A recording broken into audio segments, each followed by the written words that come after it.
कि अगर बैंगलोर में प्रधानमंत्री आते हैं और 8 घंटे रोड शो करेंगे तो बैंगलोर जाम हो जाएगा। इस बार इस फैक्टर को बीजेपी ने ऐसे गायब किया, उसने इस लिंगायत वाला जो वोटर कैडर होता है और जो जहां जाता है उसकी जीत होती है, उसको बजरंग बली के नारे से उसको गायब कर दिया। और वहां पे अमित शाह कहते हैं कि आपका आरक्षण खत्म हो जाएगा। हिमाचल में भी ब्रांड चेहरा जो था वो प्रियंका गांधी रही कांग्रेस का, और कर्नाटक में भी ब्रांड चेहरा जो है वो प्रियंका गांधी रही। कांग्रेस ने शुरुआत बहुत अच्छी की थी। इसका मतलब हुआ कि हार का ठिकरा नड्डा साहब के हाथ में जाएगा, और जब जीतते हैं तो मोदी जी का फोटो आता है। जैसा कि आप लोगों को पता है कि भारत एक चुनावी देश है और यहाँ पे तकरीबन हर दिन कहीं ना कहीं कोई ना कोई चुनाव होता है, और इस चुनाव को भारतीय काफी इंजॉय करते हैं, एक पर्व की तरह होता है। अभी कल ही कर्नाटक की वोटिंग खत्म हुई है और उसके बाद एग्जिट पोल आ चुके हैं। नमस्कार, मेरा नाम हैदर अब्बास नकवी है और आज हम आपके लिए एक डिबेट शो लेकर आए हैं जो कर्नाटक के रिजल्ट पे हम लोग चर्चा करेंगे कि कर्नाटक में कौन रिजल्ट से कौन क्लीन बोल्ड होगा। क्योंकि ये तो तय है कि राजनीति में एक ही जीतेगा, एक ही की सरकार बनेगी, भले ही वो समर्थन में बने किसी के साथ, लेकिन सरकार एक की बनेगी और एक क्लीन बोल्ड होगा। तो ये क्लीन बोल्ड कौन होगा, इसी पर आज हम चर्चा करेंगे। हमारे साथ हमारे पैनल में कई वरिष्ठ पत्रकार हैं, मैं उनका परिचय आपसे करा दूं। हमारे साथ ज्ञानेश श्रीवास्तव जी हैं जो वरिष्ठ पत्रकार हैं, सीमा फैजी हैं जो बेंगलोर से हैं, जो चुनाव के बारे में आपको ग्राउंड रिपोर्ट देंगे कि क्या जो एग्जिट पोल में आए हैं उनका क्या मायने है, क्या वो सही हैं या गलत दिशा में जा रहे हैं, या असली परिणाम क्या आएगा, इसकी बात होगी। इन सब पर चर्चा होगी। तो कल वोटिंग हुई, वोटिंग के बाद न्यूज चैनल्स एक्टिव हुए और उन्होंने एग्जिट पोल दिया है, जिसमें ज्यादातर ने कांग्रेस की सरकार बताई है। केवल एक अगर हम देखें न्यूज नेशन सीजीएस जो 114 बीजेपी को दे रही है। आप लोगों को पता है कि 224 विधानसभा सीटें हैं जिसमें 113 जादुई आंकड़ा है, जिसे जो पार कर लेगा उसकी सत्ता बन जाएगी। तो मैं शुरुआत सीमा फैजी से करता हूं। सीमा फैजी, आपने भी एग्जिट पोल देखे होंगे, सबने देखा होगा, तो आप कितनी सहमत हैं इनसे? क्या कांग्रेस सरकार बनाने जा रही है या आपका आकलन कुछ और है? नमस्कार, शुक्रिया बुलाने के लिए। देखिए, हवा तो है यहाँ पे कर्नाटक में कांग्रेस की। आपने जिस तरीके से कल देखा होगा कि एक जगह ईवीएम भी तोड़ी गई, लोगों पे गुस्सा भी है। साथ बहुत दूर पीछे नहीं जाते, प्रधानमंत्री का जो रोड शो था उसी को देख लीजिए। तो उस दिन, जिस दिन उनका रोड शो था, उससे 2 दिन पहले से ट्रेंड कर रहा था कि अगर बैंगलोर में प्रधानमंत्री आते हैं और 8 घंटे रोड शो करेंगे तो बैंगलोर जाम हो जाएगा। और लोग उस पे लिख रहे थे कि वैसे ही दे देंगे आपको, आइएगा मत, वोट दे देंगे, आइएगा मत, आएंगे तो वोट नहीं देंगे, क्योंकि बैंगलोर में बहुत बड़ा ट्रैफिक का प्रॉब्लम है। आपको यहाँ किलोमीटर से नहीं, लोग टाइम से जानते हैं कि अच्छा 2 घंटे में पहुंचेंगे, चाहे वो 20 ही किलोमीटर क्यों ना हो। तो ये एक बड़ी प्रॉब्लम है। दूसरा, कांग्रेस ने शुरुआत बहुत अच्छी की थी।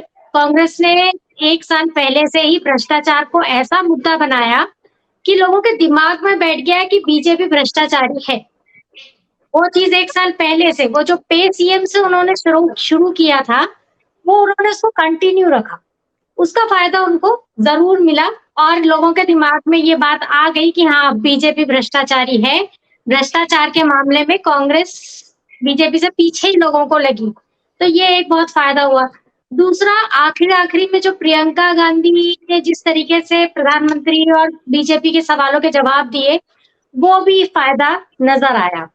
तीसरी बात जो थी वो ये थी कि यहाँ जो, मतलब अगर आप कहें कि लिंगायत वोट, तो येदियुरप्पा आए तो, लेकिन जिस तरीके से लाए गए, पहले निकाला फिर लाया, उसके बाद जितने सारे आपके लिंगायत नेता चले गए यहाँ से नाराज होके, वो सब चीजों का फायदा कांग्रेस को मिलता दिख रहा है। फिर राहुल गांधी ने बहुत अच्छा यहाँ पे बस में घूमे, जो है जोमेटो वालों के साथ खाना खाया, बच्चों से मिले, मतलब बहुत ग्राउंड लेवल पे उन्होंने जो प्रचार किया, उसका फायदा कांग्रेस को मिलता दिख रहा है। एक हवा कांग्रेस के पक्ष में नजर आ रही है।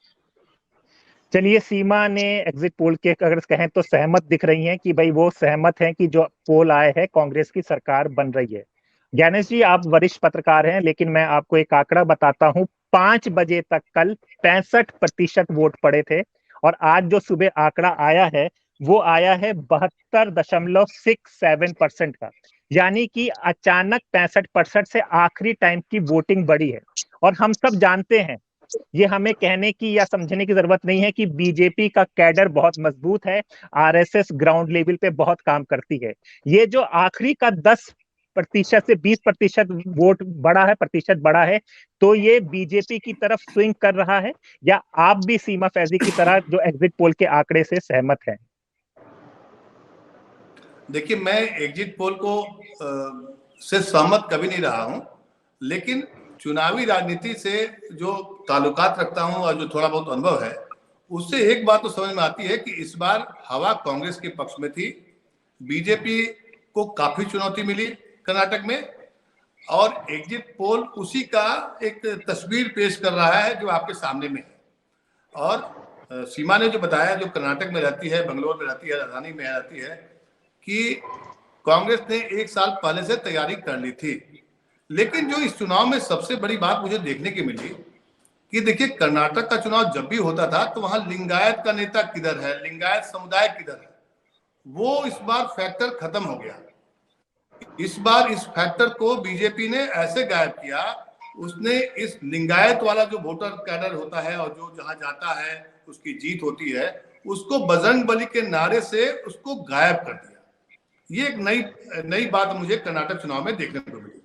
आप समझिए इस बात को कि कांग्रेस का जो मैनिफेस्टो आता है उसमें बजरंग दल को बैन करने की बात कही जाती है, और चुनावी बिसात में बीजेपी ने इसको ऐसे अपने हाथ में लिया, और जय बजरंग बली का जो नारा आया, उससे ये लगा कि इस चुनाव में भ्रष्टाचार का जो मुद्दा पिछले एक साल से चल रहा था, या लिंगायत के नेता किधर है, लिंगायत समुदाय किसको वोट करेगा, जो वहां के चुनाव में अभी तक जो परिपाटी रही है, मुद्दा वो गायब दिखाई पड़ा।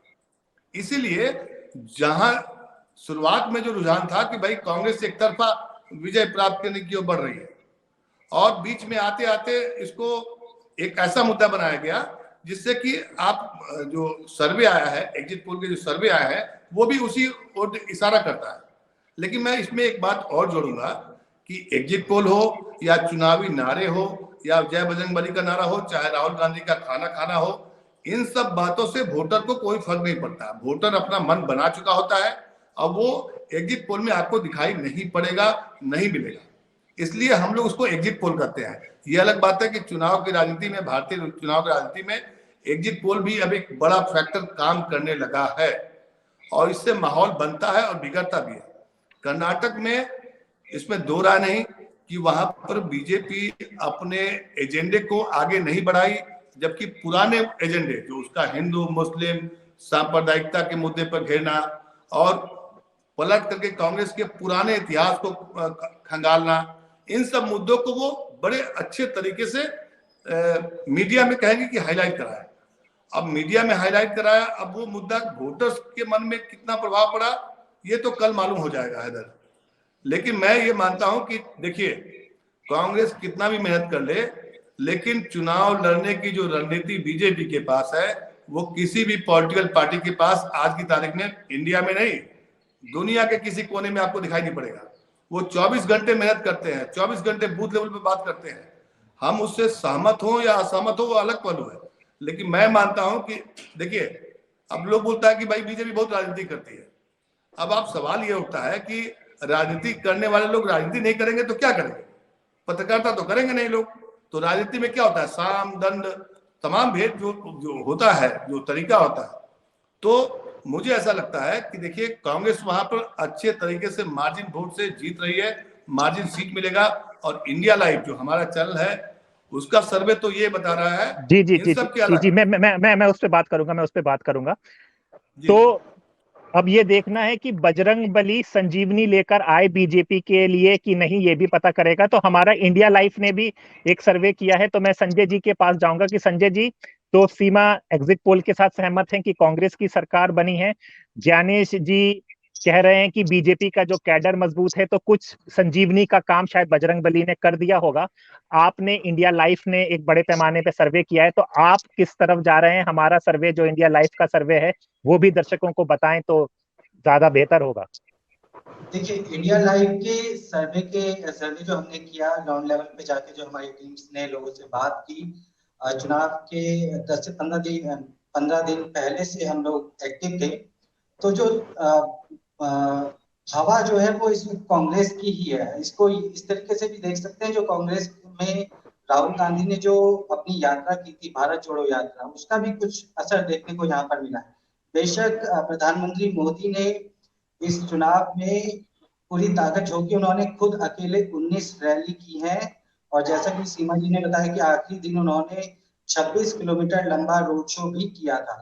तो अब वहां पर जो अंतर आता है कि वोटर्स किस तरीके से बदलेंगे, वो तो अलग बात है। लेकिन हमारा जो सर्वे रहा ग्राउंड लेवल का, उसके मुताबिक बीजेपी के पास 70 से 75 सीट है, कांग्रेस 130 प्लस कर रही है, और जेडीएस 12 और 16 के बीच कहीं फंसती नजर आई। तो ये इंडिया लाइफ का सर्वे था कि किस तरह से ये भी कांग्रेस को दिखा रहे हैं। तो अब हम लोग बात करते हैं कि सीमा, किंग मेकर, क्या किंग मेकर जेडीएस बनेगा या फिर नहीं, कि सीधे कांग्रेस को ही आप दिखा रही हैं कि सीधे कांग्रेस लेके चली जाएगी? तो किंग मेकर की भूमिका में इस बार आ पाएगी कोई पार्टी? देखिए, किंग मेकर की भूमिका यहाँ मतलब कल ऐसी बात थी कि हम पार्लियामेंट मतलब असेंबली की तरफ जा रहे हैं पोल करके, लेकिन मुझे लगता है कि नहीं, ऐसा नहीं होगा। या तो इधर या उधर होगा। अगर हम बिल्कुल ही गलत साबित हुआ और बीजेपी आई तो बीजेपी पूरा मार्जिन लेके आएगी, और नहीं अगर कांग्रेस आएगी तो कांग्रेस आएगी। जैसे कि हमें लग रहा था कि कांग्रेस की हवा है। असल में मैं जो कहना चाह रही थी, एक बात जो गांधी जी ने कही कि आरएसएस का कैडर, तो यहाँ एक चर्चा आम है कि आरएसएस का कैडर इस बार बीजेपी के लिए काम नहीं कर रहा है। यहाँ कहा जा रहा है कि आरएसएस नाराज थी बीजेपी से, जिस तरीके से वोट का बंटवारा हुआ, मतलब जो सीटों का बंटवारा हुआ, और जिस तरीके के मुद्दों को बाद में छोड़ा गया।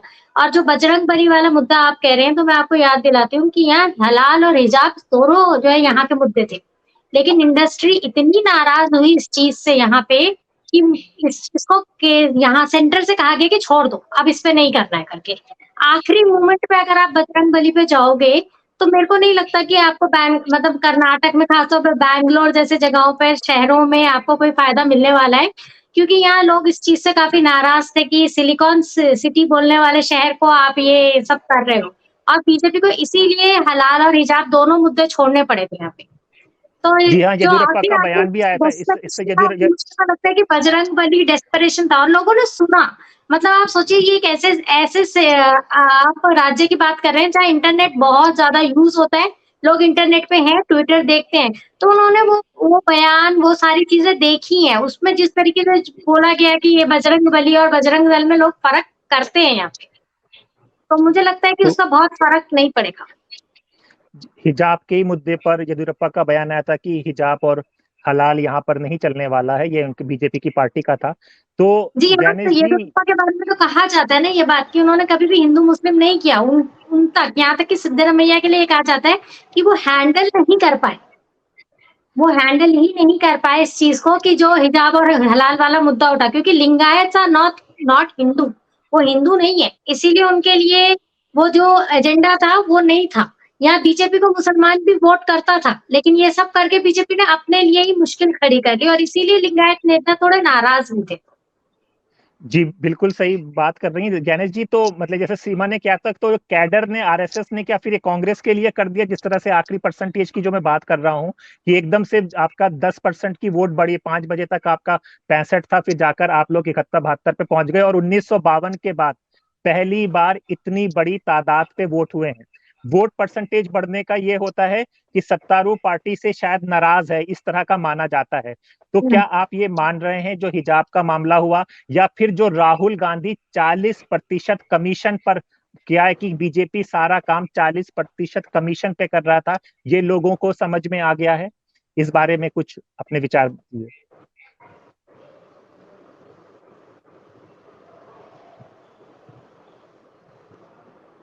ज्ञानेश जी, आपको आवाज आ रही है?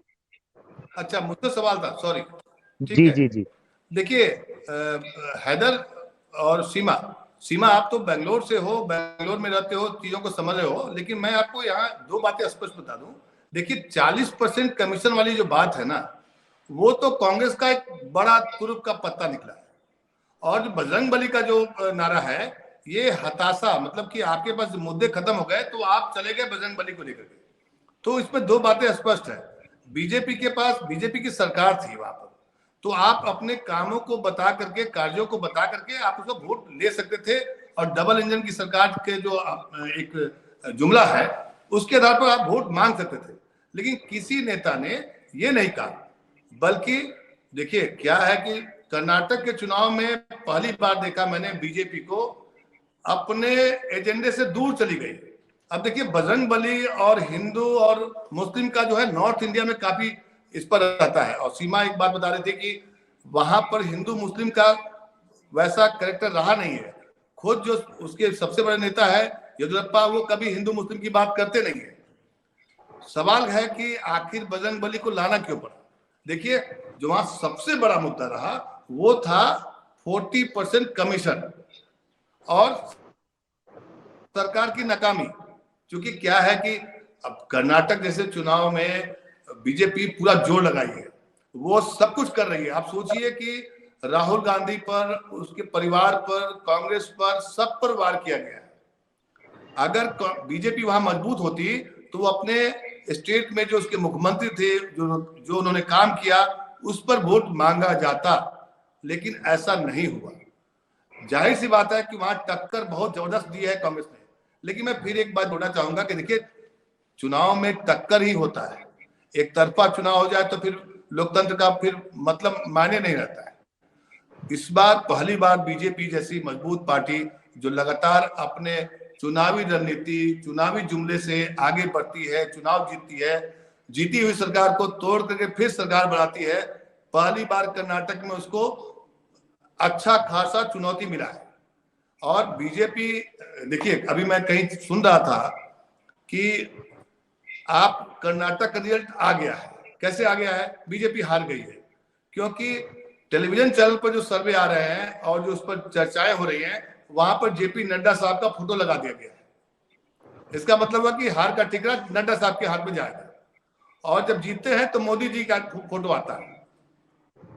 तो कई लोग तो, अगर आप सोशल मीडिया को देखेंगे तो सोशल मीडिया पर इस बात की चर्चा है कि वहां पर कर्नाटक में बीजेपी हार चुकी है, क्योंकि नड्डा जी का फोटो टेलीविजन चैनल पर चलने लगा है। और जब अब इस रूप में समझिए तो कर्नाटक का रिजल्ट, लेकिन हाँ जो सबसे बड़ा सवाल है, जो सबसे बड़ी बात है कि कर्नाटक का रिजल्ट भारतीय राजनीति में जिस तरीके से एक तरफा बाहुबली की तरह बीजेपी अपने आप को दर्शा रही थी, और मीडिया के जरिए, क्योंकि मीडिया लगभग उनके कंट्रोल में है ऐसा माना जाता है, आप समझ सकते हैं, क्योंकि एक तरफा खबरें होती है। एक बाहुबली पार्टी को किसी एक छोटे से स्टेट में जहां पर आप रूलिंग पार्टी रहे हैं, आपको चुनौती मिल रही है, तो ये बड़ी बात है, और कांग्रेस के लिए जीत है, इसमें दो राय नहीं है। लेकिन जीतेगा कौन, हारेगा कौन, ये तो कल ही तय होगा। मुझे एग्जिट पोल, जो इंडिया लाइव का एग्जिट पोल आया है, उसमें तो क्लीन स्वीप, क्लीन बोल्ड कर दिया है बीजेपी को। 135 सीटें मिलने की अनुमान है हम लोग के हिसाब से। लेकिन बिल्कुल, ये दावा करना और ये बताना दो अलग पहलू है।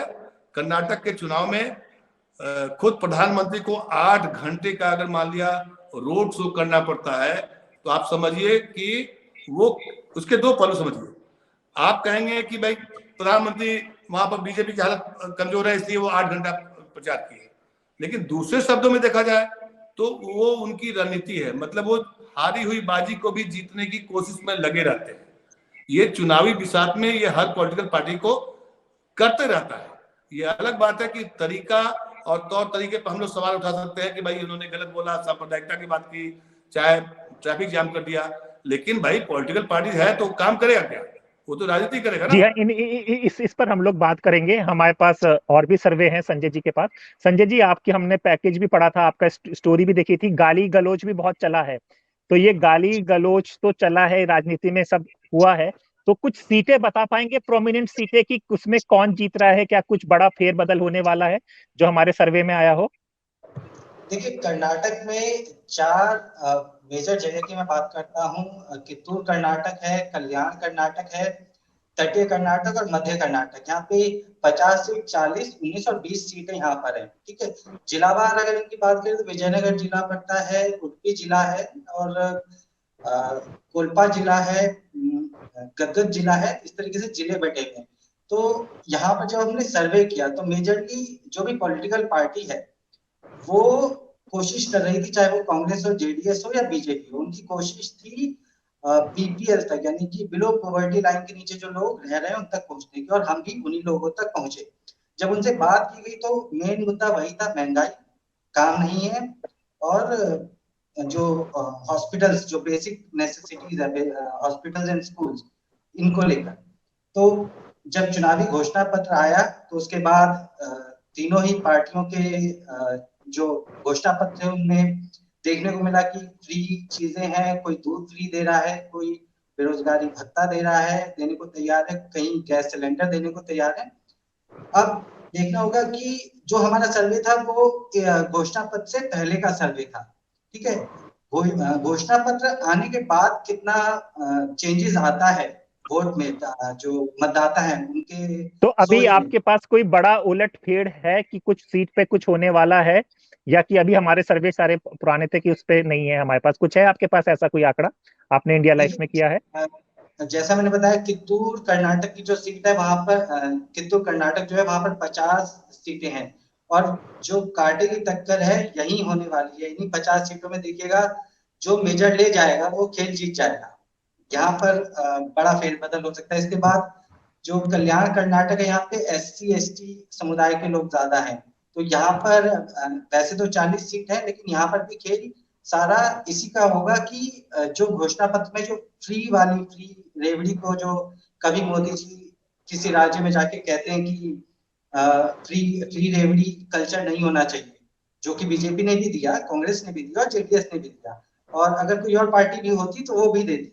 तो वो कल्चर जो है, क्या वो मतदाताओं को प्रभावित कर पाएगा और किसका कर पाएगा, ये देखने वाली बात होगी। और ये जी बिल्कुल बिल्कुल बिल्कुल बिल्कुल, फ्री 20 है कि फ्री में सुविधाएं दी जा रही हैं। दूसरा आरक्षण का, ये मैं जानना चाहूंगा सीमा से। सीमा, जो अमित शाह ने कहा है कि मुसलमानों का आरक्षण खत्म कर दिया जाएगा जब वो आएंगे, तो इसका क्या प्रभाव पड़ा है? ये वोट पे नहीं तब्दील कर पाए हिंदुओं के? देखिए, जो आपने जो कहा, तो ये सिर्फ 20% है जो लिंगायत और वोकलिका जिनके लिए ये फर्क पड़ा है। और इसका एक फर्क ये भी पड़ा, जो मैसूर रीजन का मुसलमान वोट था वो सारा का सारा हाथ से चला गया, जो है कांग्रेस की झोली में, इनके हाथ से। दूसरी बात जो आप ये कह रहे हो कि जो यह बहुत बड़ा मुद्दा नहीं था, नौकरियां थी, सिलिकॉन वैली होने की वजह से यहाँ नौकरियां हैं, स्टार्टअप्स होने की वजह से नौकरियां हैं। जो मुझे फील हुआ, मुझे ये लगा कि शायद मार्च एक बहुत बड़ा माइलस्टोन था जिसे बीजेपी मिस कर गई। इस बार कहने को इकोनॉमी बहुत फ्लरिश कर रही है, सब जगह बताया यही जा रहा है, लेकिन इस बार जो लोगों का यहाँ स्टार्टअप्स वगैरह में जो इंक्रीमेंट्स हुए, बोनस मिले हैं, वो इतने कम आए हैं। जब जेब में पैसा कम आता है तो बाकी सारे मुद्दे वैसे ही हवा हो जाते।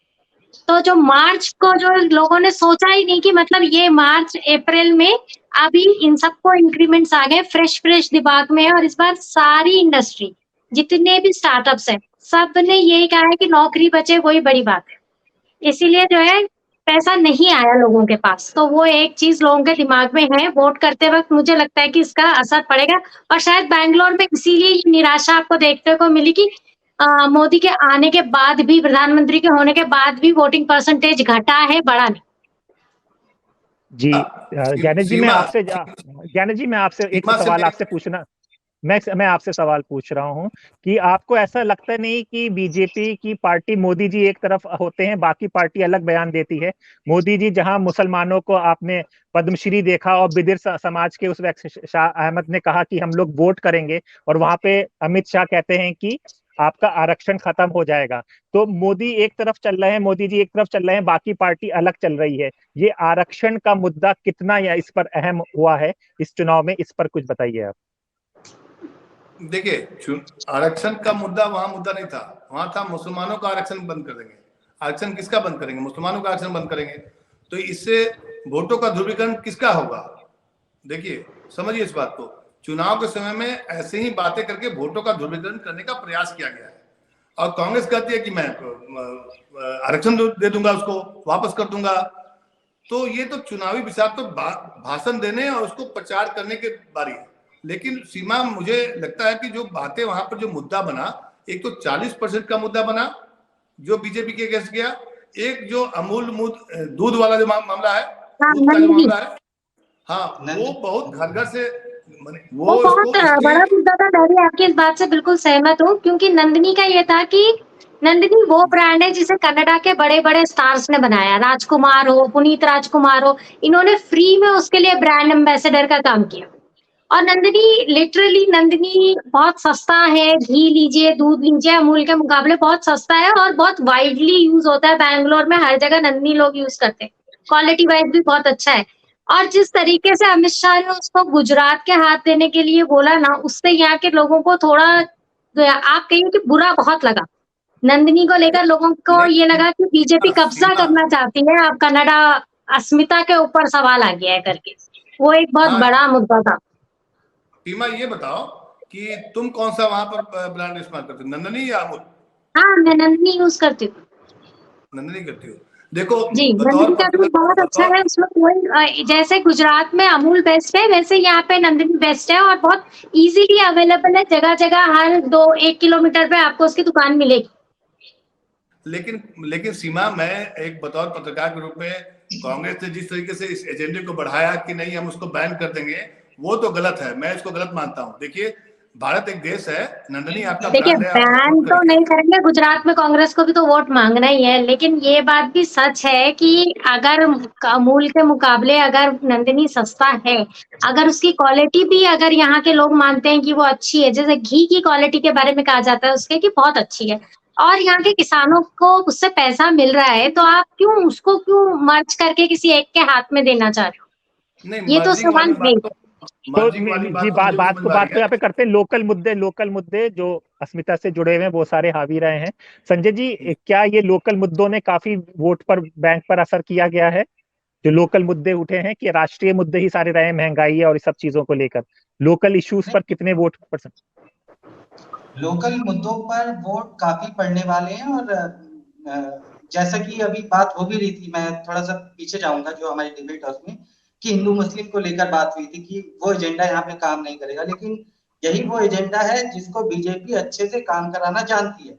अब अगर अमित शाह बोल रहे हैं कि भाई आरक्षण खत्म कर दिया जाएगा, जैसा कि सीमा जी ने कहा कि 20% मान लीजिए वोट परसेंटेज है मुस्लिम समुदाय का, तो उनका अगर आरक्षण खत्म करने की बात अमित शाह ने कही है, तो प्रॉपर एक स्ट्रेटेजी के तहत कही है। एक मान लीजिए 100 लोग हैं हमारे पास, एक तरफ 100 में से अगर मैं कहता हूँ कि 20 मुझे नहीं चाहिए और 80 में से अगर मुझे 60 भी मिल जाए तो मेरा तो फायदा है, और 10 है वो जो बाकी के बचे हुए हैं वो फिर बढ़ जाएंगे।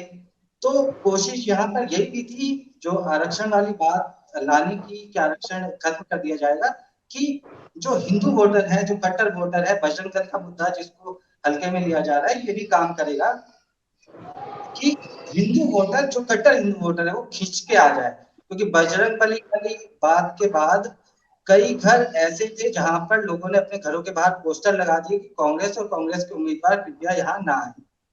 इस तरीके के पोस्टर्स घरों के बाहर लगा दिए गए थे। क्योंकि इसके बाद राष्ट्रीय मुद्दों की बात कहें तो थोड़ा सा क्षण से याद आ गया मुझे कि प्रधानमंत्री जी ने एक अपनी जनसभा में पूरा गिनवाया कि उन्हें 91 गालियां पड़ी हैं, और उन गालियों का बकायदा बताई उन्होंने गालियां क्या क्या उनको कांग्रेस वालों ने दी है, और कहा कि मेरे पास इसकी लिस्ट की है। जिसके अगले दिन कांग्रेस की तरफ से, जो कि फायर ब्रांड एम्बेसडर कह लीजिए या चेहरा कह लीजिए, कांग्रेस की तरफ से प्रियंका गांधी रही कर्नाटक चुनाव में। राहुल गांधी, खड़गे और सोनिया गांधी बहुत बाद में आए, मतलब सोनिया गांधी तो काफी लेट आई इलेक्शन में, बाकी लोग थोड़ा पीछे रहे। प्रियंका गांधी इस वक्त प्रमुख चेहरा बनकर उतरी थी।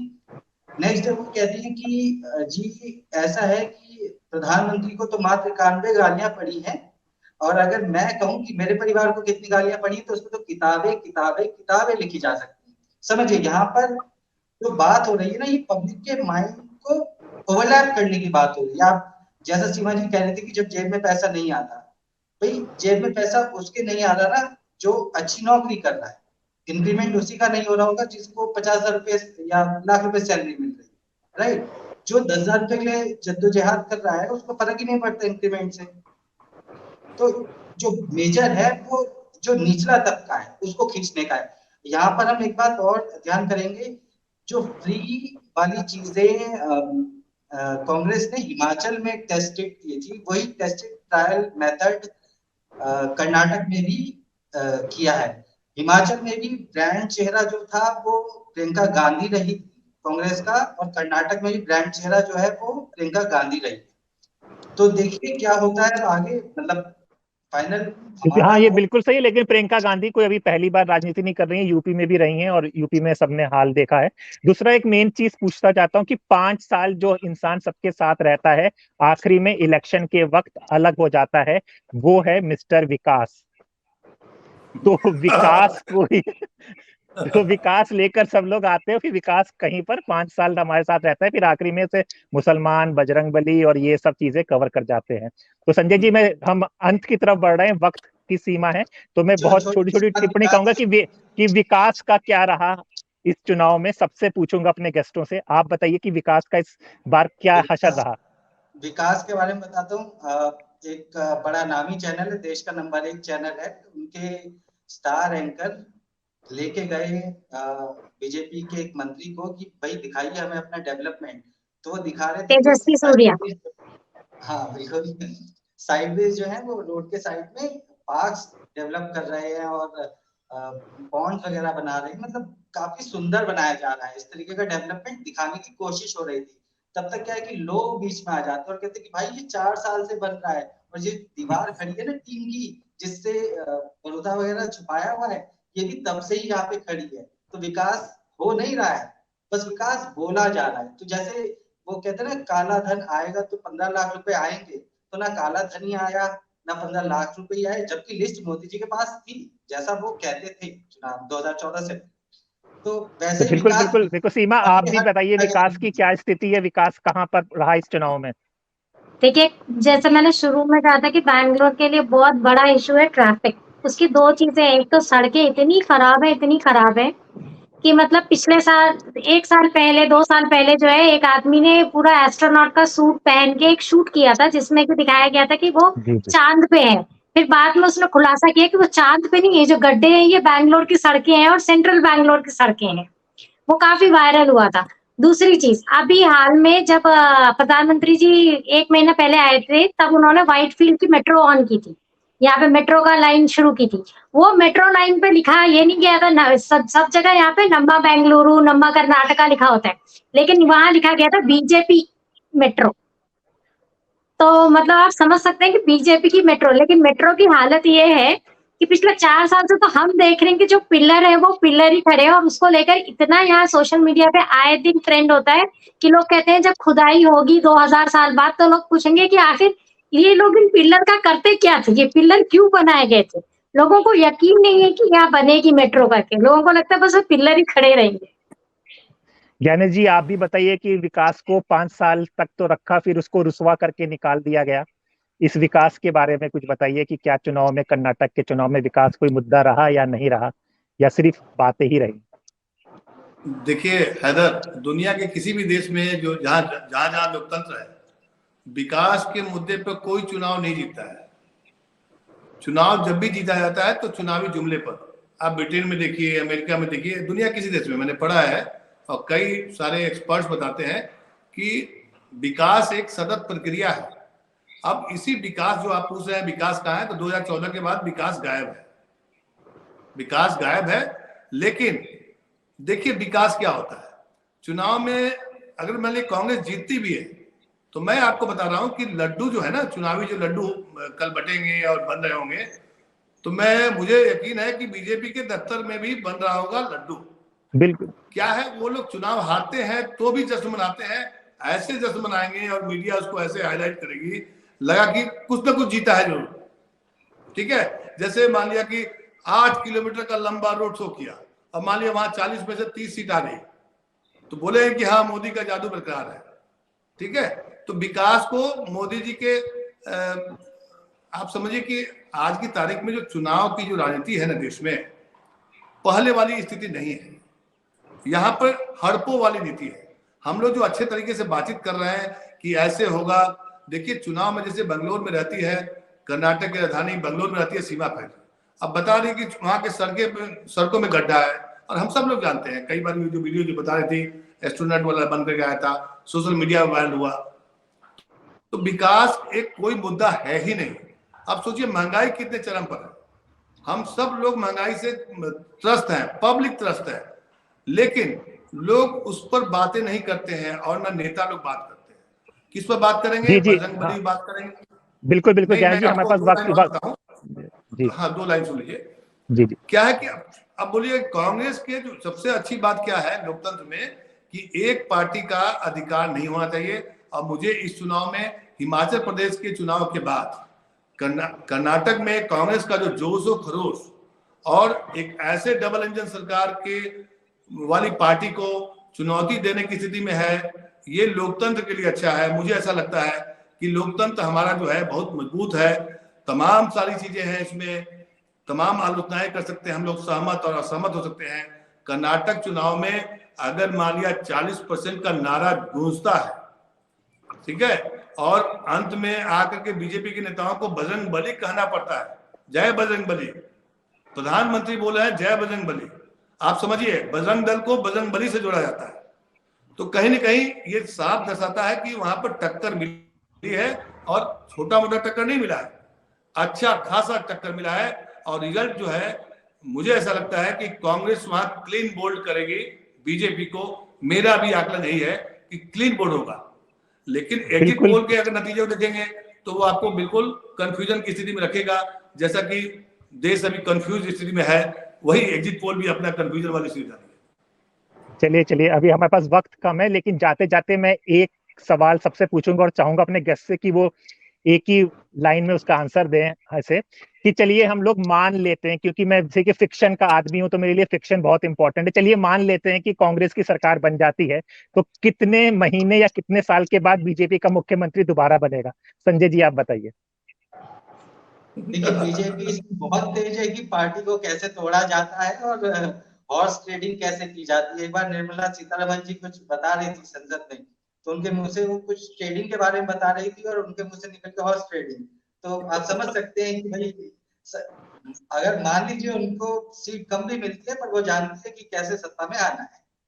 सीमा जी आपके पास कुछ है, कुछ होगा इस बार की? मैं तो ये कहूंगी कि महाराष्ट्र के बाद में सबने सबक लिया है कि जो बीजेपी में ऐसे टूट के जाएगा उसके बाद अपना पूरा करियर खत्म करके बैठेगा शिंदे जी के जैसे।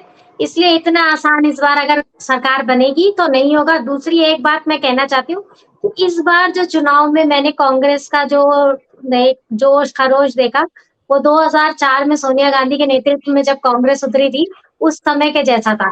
वो कॉन्फिडेंस का लेवल राहुल गांधी और प्रियंका गांधी में हमने उत्तर प्रदेश भी देखा है। जब उत्तर प्रदेश में चुनाव का प्रचार कर रहे थे और 2014 हारे थे, तब इनकी शक्ल से दिख रहा था कि ये हार रहे हैं। इस बार इनकी शक्ल पे पूरा कॉन्फिडेंस भी नजर आ रहा था। और अगर आप देखें तो अभी जो आपको आगे आने वाले जो कुछ चीजें डेवलपमेंट्स पे आपको नजर रखनी है, वो ये है कि प्रधानमंत्री अब विदेश दौरे शुरू कर रहे हैं। तो यानी इसका मतलब ये है कि अब एक स्क्रिप्ट बदली जाएगी, विदेश फिर वही विदेशी वो उसको लाया जाएगा। तो देश के मुद्दे प्रधानमंत्री समझ गए हैं कि उन पे लड़ना मुश्किल हो गया। ज्ञानेश जी, वैसे सीएम ने कह दिया कर्नाटक की रिजॉर्ट पॉलिटिक्स नहीं होगी, लेकिन क्या आपको लगता है, जैसे कि मैंने अगर सोच ही लीजिए कि कांग्रेस का मुख्यमंत्री बन ही जाता है, तो कितने टाइम आप दे रहे हैं कि दोबारा बीजेपी का मुख्यमंत्री कर्नाटक में आएगा? इसकी कोई गारंटी नहीं है भाई साहब, इसकी गारंटी मैं नहीं दे सकता, क्योंकि मुझे क्या है ना कि देखिए इसमें कांग्रेस और बीजेपी का मामला नहीं है। इसमें अगर आप करप्ट हो जाएंगे, आप बिक जाएंगे, कोई भी खरीद लेगा, आप समझिए ना इस बात को। तो मैं इसकी गारंटी दे देता हूं कि भाई कांग्रेस के नेता कब बिकेंगे या क्या होगा।